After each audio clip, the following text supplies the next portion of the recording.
Hey guys, and welcome back to the Gulf Coast Growth Show. I'm your host, Jason Lee, here with my co-host, Clint Aiken. Yeah. And we are joined by Mush Khan from Alchemy Industrial. He's the CEO, founder, president of that company, and also the board chair of TXRX Labs, which is a nonprofit makerspace here in Houston. We're going to talk a lot about that. And today's topic, guys, I think we're seeing it today. We're seeing it probably more than ever, is the need for access to manufacturing and goods and products and services and things here onshore in the United States. For years, I think there was a push. I was actually talking to someone last week. They were saying they were a consultant who said, 20 years ago, all they consulted on their clients was get everything offshore. Right. So for 20 years, people were saying, let's get it offshore, and then we get hit with this kind of perfect storm of inflation and supply chain problems, and now we're at where we're today. And you started a company in a really kind of ideal environment for this, to go out and create solutions. And so we're excited to have you come in and talk a little bit about reshoring and how we can become a leader in global manufacturing. So before we dive in, Mush, could you please do me a favor and just outline your history? Because I've been on the phone with you. You got a phenomenal resume for this type of opportunity. Well, thank you for that. And thanks for having me today. I really appreciate it. So, history, I'll share sort of, I think, the interesting points of what got me here. And I think the most important part are my parents. And I talk a lot about this with other people. So my mother is a seamstress and my dad's a pipe fitter, both retired now, and thank goodness still alive. And they're from East Texas, right? No, well, they are from India originally, yeah. So really East Texas, yeah. So and so I grew up in a household of watching people make stuff and really appreciating how important that was to make things. And I still remember two really vivid memories that have sort of repeated in my childhood. One of them was that my dad would come home and he'd get cleaned up and he'd sit down and have a cup of tea like any self-respecting British Indian person. And this was in England. I was born in England. And he would open up books and he would read about pipe fitting. Just sit there and read. Has glasses on, drinking his tea.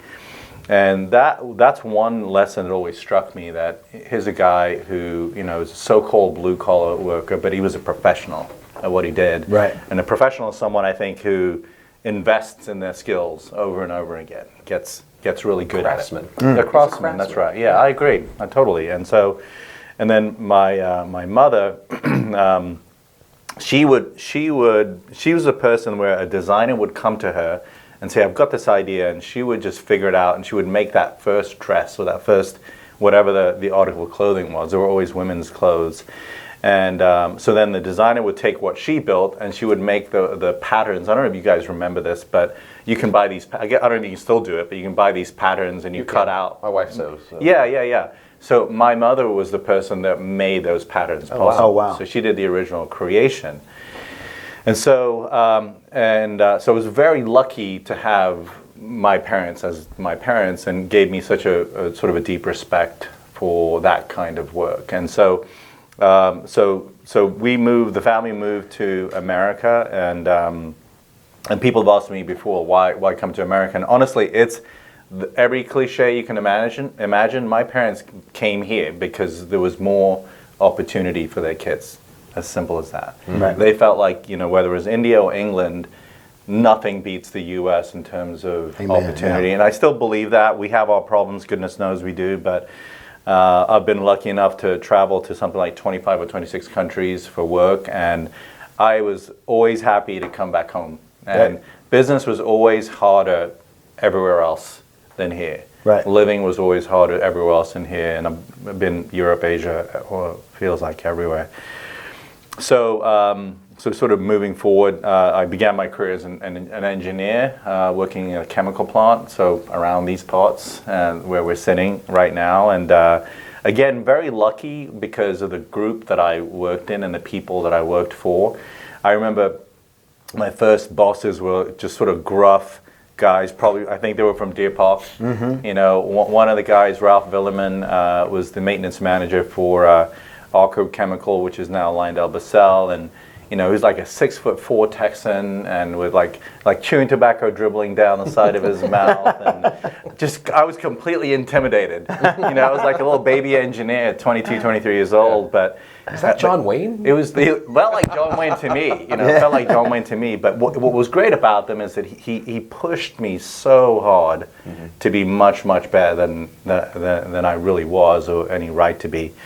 And so throughout my career, I've had those kinds of experiences. Over the last 20 years, I've run companies for sometimes private equity, sometimes private investors, etc. And then in 2020, after a couple of years of really thinking through it, I decided to launch Alchemy Industrial with some investment from a family office locally here in Houston. And really, as you alluded to, the thesis was we need to make stuff here. That what really informed my thoughts around that, and still does, is that I spent a little bit of time in China. One of the companies that I ran had a supply chain in China. And so I remember seeing, every time I would go back, labor rates were increasing, which is great for the people of China because it's really building a middle-class economy there. But I thought, gosh, well, the low labor cost position is not going to last for China. It's just not going to. Or India, for that matter. Or India, really anywhere. Yeah. Anywhere. I mean, frankly, it's for companies that are trying to reshore and trying to chase the lower cost labor, it's a losing strategy in the end, because each time you change, you've got a retraining curve, you've got the cost of change, you've got mistakes that's going to happen. I think it's fundamentally a really bad idea. And so what led me to forming Alchemy was sort of three things. One was rising labor rates in China. Number two was the democratization of manufacturing technologies like additive manufacturing, robotics, sensors, etc. Number three is that I believe that we're in the biggest bull market for manufacturing in human history, which is total, exaggeration to some, but I believe it. Right. And I'll share with you one fact. This is like a really long introduction. No, this is best introduction ever. Okay, awesome. Well, good. Yeah, I think I might start singing or something. There are 3 billion people on the planet today, plus or minus 100 million, who are burning wood for fuel and for heat. 3 billion people. That's insane. It is insane. So, that's, 1/3 of the planet is doing that. Now imagine just 10% of those 3 billion people finding a way to consume at something close to the GDP levels, per capita GDP levels that we consume here in America. Right. Just 10%. That's a whole nother US of consumption that's going to get developed. Just that, 300 million people consuming like we're consuming here in America. Right. To me, that's an incredibly great market to go after. And so I believe that America and Houston in particular can be the manufacturing center of the world. If we embrace a different way of thinking, if we embrace manufacturing technologies, if we embrace this notion that we can do it. And I don't think we should ever consider the fact that we cannot be globally competitive here in America. And then, look, Houston, what other place in the world knows how to make real stuff and ship it all over the place? Right. Isn't that what we do? Right. So it's already in our bones and our blood, and so we should do more of I had a real interesting conversation with one of my mentors. His name is Dr. Ron Sickles, and Dr. Ron, he's in the power generation, fuel quality side of things. He's actually written API codes, ASTM codes, so pretty smart guy. Right, he's written some of the standards by what we operate today. Yeah, and it was just interesting because we were talking about being able to provide cheaper energy. One of the things that makes us so successful here is our energy cost is so low. For sure. Right. Yeah. So even if you are taking stuff offshore, they have a higher energy cost. Right. And that energy cost is not going to be coming down anytime soon. That's right. So I'm just kind of getting your back on the onshore. Yeah, for sure. I think you're right. Energy costs, and I think when you really think about... We can help them produce, sorry to interrupt, but we can help them produce cheaper energy, but that requires us to manufacture it here. Right. Before we can take it over there so they can have cheaper energy. I agree, yeah. So I think that, totally agree with what you're saying. I think we're in a space now where, especially people in the Houston area, I think we should be thinking about cooperation with each other, not competition. The pie is getting big and going to be massive. So, my appeal to anyone in the area, any manufacturer, anyone really, let's find ways to work with each other. Let's share information. Let's share resources. Let's share ideas, like what we're doing now. I think this is one of those ways of sharing. and let's all grow together. I mean, I think there's a very bright future ahead of us. It's not going to happen by itself. It's going to happen through intent and action and the will to do it. And I think there's enough of us out here, like you guys and what you're doing, what Alchemy's doing, and 100 other manufacturers are doing. So maybe you could, because I know you study this. This is where you spend the majority of your. Sure. I mean, we've had conversations, and I follow you on LinkedIn. If you're not following Mush on LinkedIn, you've got to follow him because he's constantly pushing out great content relative to this topic. And what intrigued me was your knowledge around what's hindering our ability right now from a development perspective. Maybe just before we jump to some other things, big news things that are going on in your organization, maybe for our audience you could say, here's where we've been, where we've been and why it's led to where we're at, right? Yeah. And then how we can then potentially solve or see solutions based on what you're talking about through reshoring. Right. So maybe why don't you just So paint the picture for us. Why are we at where we're at? Right. And how can we solve it? Well, I think so first of all, it's easy to criticize decisions that we've all made in the past because and if we're going to, we should only do it by first understanding what did we know at the time when we made that decision. Right. Because otherwise it's just hindsight, Monday morning quarterback, or pick your metaphor that you want to use. But I think at the time we thought that here is an offshore manufacturing opportunity that has very low labor rates, and whether it's China, India, other places, and we've got this really expensive piece of equipment, doesn't it make sense for us to make it there? The answer back then probably was yes. It's not like there was a bunch of people twirling their mustaches trying to figure out, okay, how can we totally decimate the American manufacturing complex? It was not that. Maybe a couple people that way. But blame your favorite politician. Right. And so, but people were making, I think, the best decisions they could at the time and to support their businesses. I think the consequence of that, though, I think there were a lot of unintended consequences. I agree. Besides that manufacturing going over there and the jobs associated with manufacturing going over there, which is not good, the more damaging thing I think has been the manufacturing know-how went over there too. So manufacturing is really knowing how to make stuff. Anyone can buy a lathe or a press brake or a welding machine. That's not where the magic is. The magic is knowing how to use these tools. And then knowing how to use these tools, getting back to my dad's example, requires doing.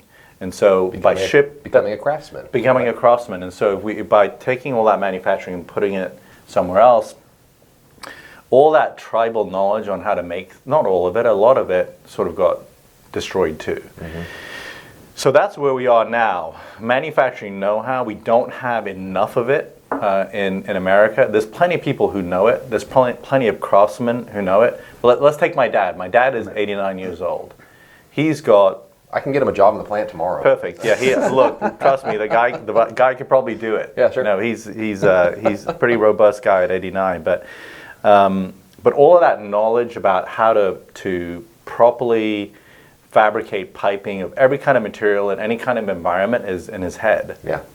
That knowledge transition. That knowledge transition, that's a very tenuous place that we're in right now. So I think the term, I didn't make it up, the term is the great shift change. And so you've got people in the late 60s, 70s who are now coming off their shift. Right. They're not coming back. Right. And they're retiring, they're doing other stuff, and good for them. But all that knowledge is going with them. That's not good. Right. It's not good. Now, doesn't mean we can't solve it, but I think that's the principal thing for us now. We were talking, I think, before we started recording. It's all about people. Yeah. How do we figure out how to get, first of all, get that knowledge that's about to go off shift and somehow bring it back in. By the way, I think there's 10 different business models you could create just around that. Right. If you wanted to. Yeah. Problem solvers, go for it. Solve the problem. Yeah, Let's go. Let me know. I'll pitch in and help. But not like my dad because he's older now. But if you find the people who are 60 and 70 who know all this stuff, how do you extract that and institutionalize that knowledge. Well, I mentioned Dr. I'm Ron sure earlier. Elon's working on it. Oh gosh, Yeah. in his spare time. Well, I mentioned Dr. Ron earlier, and that was one of the other conversations I had with him. Is he is mature. I mean, he's in his 60s. Yeah. Sorry, Dr. Ron. But he was saying he could probably hire 3 or 4 people and train them with as much as he knows, and still not be able to transfer all the knowledge. There's no way that he has learned. No, it's wisdom. Yeah. Right. Yeah, it's wisdom, and so we're in a tough place of losing that wisdom. So we better figure out a way to bring it back in, one way or another. Which is a great way to transition to the TXRX Labs, because I think that is an entire organization built on that next generation of creators. That's right. Yeah. Right? And so, talk to us about the organization. And I was just blown away. I can't wait to get over there and see it. But of the size and the space that you guys have created for the next generation of manufacturers. Yeah, it's a wonderful place. Yeah, so TXRX Labs is a non-profit. I'm on the board of TXRX Labs, and which means generally I get to take credit for the work that everybody else does there. But so the reality is that was an organization formed about 12 or 13 years ago. It was really just in the beginning a group of people that loved how to make stuff, meeting in a coffee shop. And so they said, well, why don't we find a space of some kind? And so they found a space, pretty rundown building on Robert Street in Edo, east of downtown. And so they bought old pieces of equipment and cobbled together sort of a workspace, mostly for them. And then they realized, look, there's other people that want to use this space to make stuff, so small batch manufacturers. And then eventually students started coming in. They started building programs for schools where they would put in things like 3D printers and laser cutters into schools to teach young people how to sort of just being used to being around this equipment. Beginning to address that knowledge pipeline, because as we talked about earlier, we've got that great shift change, but we also need new people coming in, young people.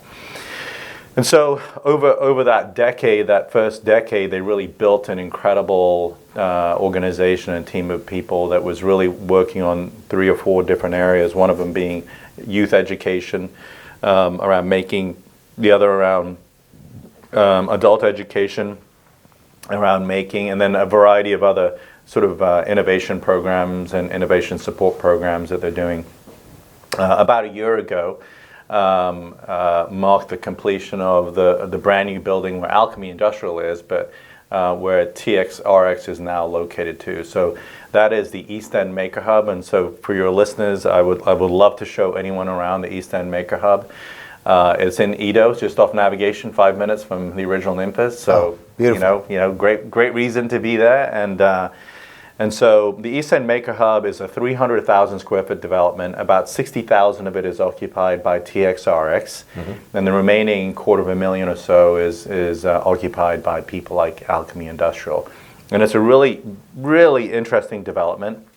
It was actually developed by TXRX and an organization called UpCDC. Right. Michael Pittman. That's right. Yeah, exactly. Yeah. And so Michael's a great guy. Yeah. Patrick Ezel runs UpCDC. Yes. So tremendous vision by everyone involved.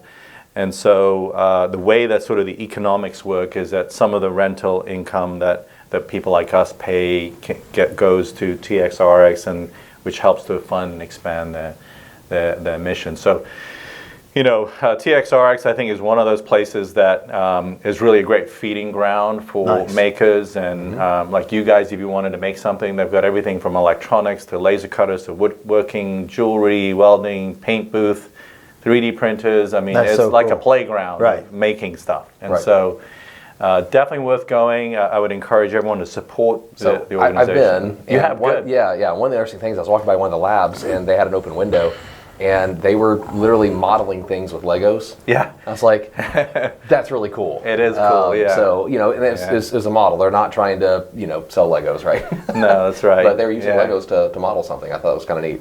Yeah, I think it really, in my mind, these kinds of things are just sort of, it shows what Houstonians can do.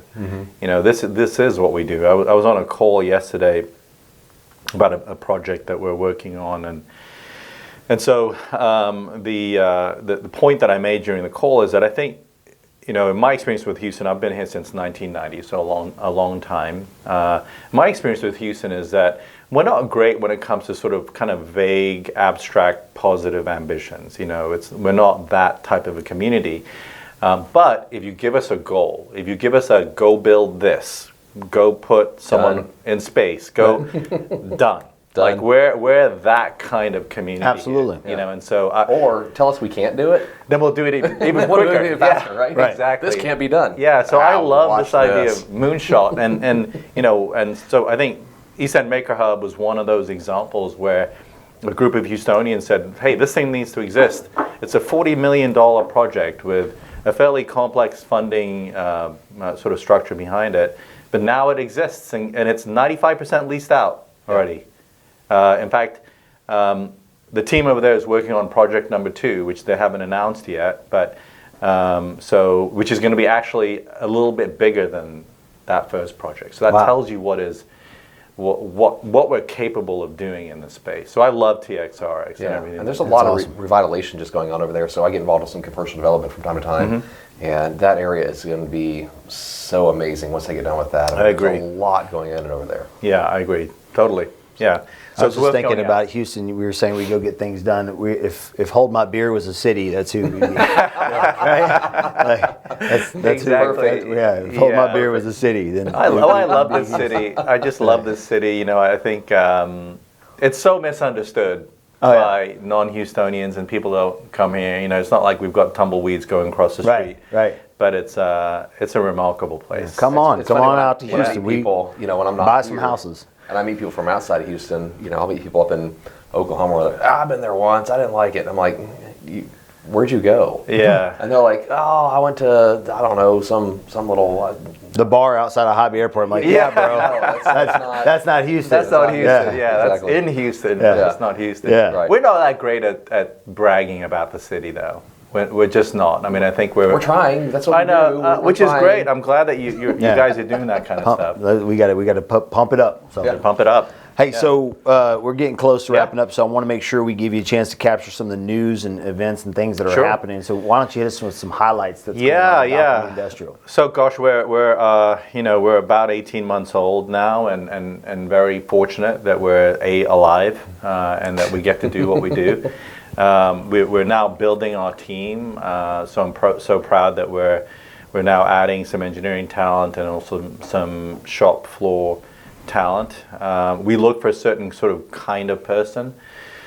In fact, one of the interview questions that we ask is, what do you do during your spare time? And so if that is some form of making something, like you're our person, and we're going to put our arms around you. I asked you the same thing. Yeah. And so we just hired an engineer, bright engineer, and in his spare time he rebuilds cars. And so that tells us that there's something there that's really going to fit from us.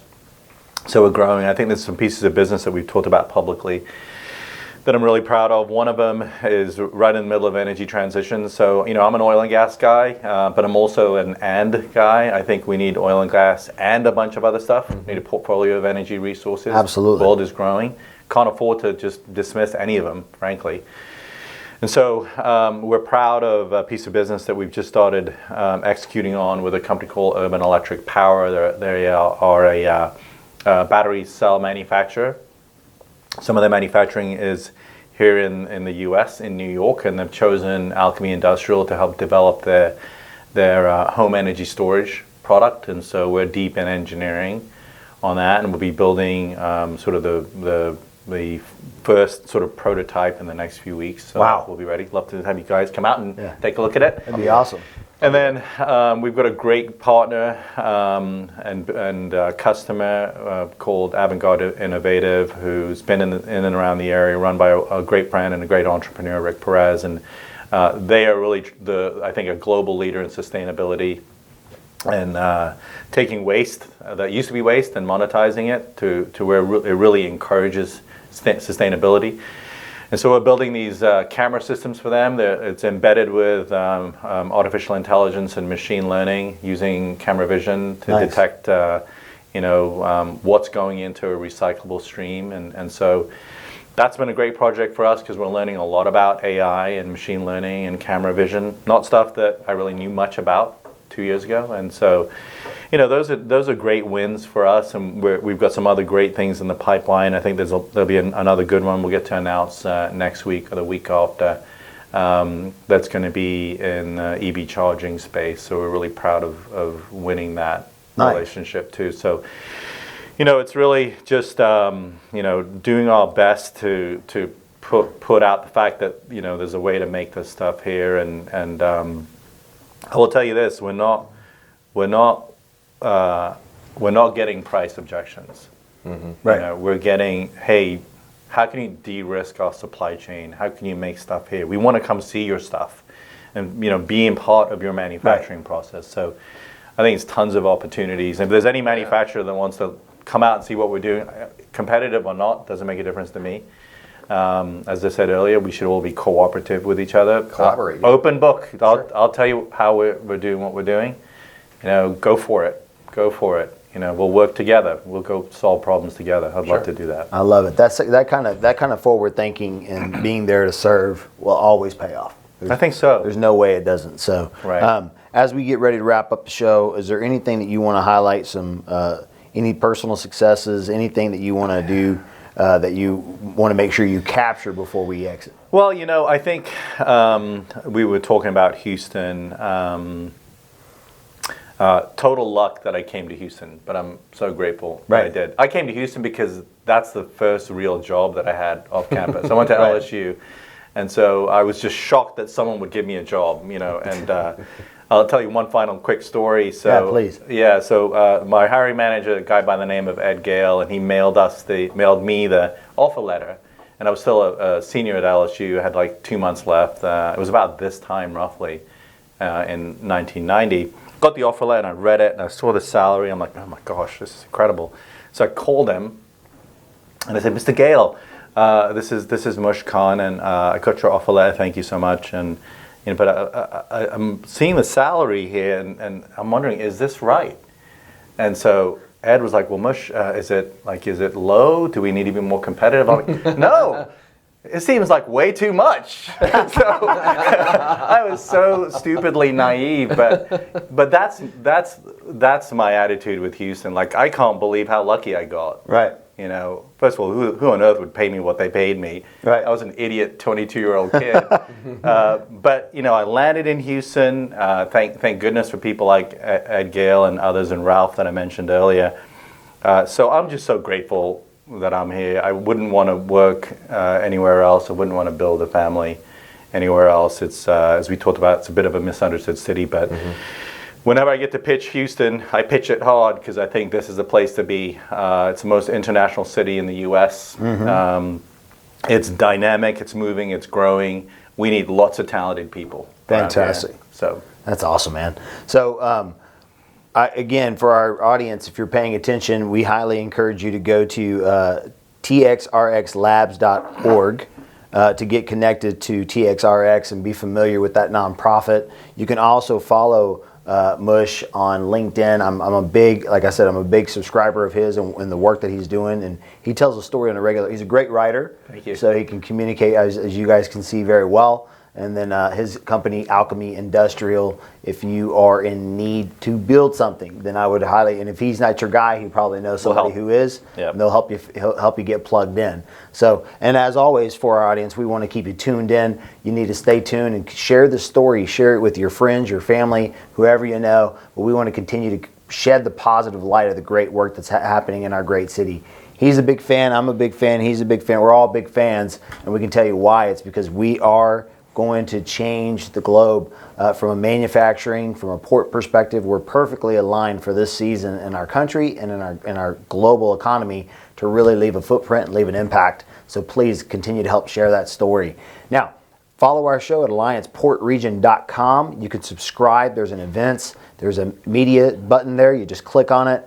Go down, you can pick any of the channels that you want to tune into, and we'll send you updates as we have new shows come out. And don't be afraid to reach out and let us know who you want to have on the show. You can share any great contacts or people we need to be in touch with. We'd love to have them out on the show as well. Thanks for tuning in, and we'll see you guys next week. Thanks.